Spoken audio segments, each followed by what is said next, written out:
देखिए, हिंदी में एक शब्द है आवश्यकता। क्या अर्थ होता है, क्या मतलब होता है, विलोम शब्द क्या है, विपरीत क्या है, आवश्यकता के इस वीडियो में हिंदी इंग्लिश दोनों में एग्जाम्पल से समझ लेते हैं। पहले आवश्यकता का अर्थ और मतलब समझते हैं, फिर विलोम शब्द समझते हैं, फिर एग्जाम्पल देखते हैं। आवश्यकता का अर्थ होता है, मतलब होता है जरूरत, हाजत, अहमियत, अनिवार्यता। इंग्लिश में बोलेंगे नीड, नेसेसिटी, रिक्वायरमेंट या अर्जेंसी।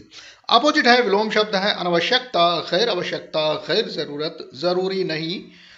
मतलब होता है इंग्लिश में अननेसेसिटी, नो नेसेसिटी या नॉन नेसेसिटी, विदाउट नीड।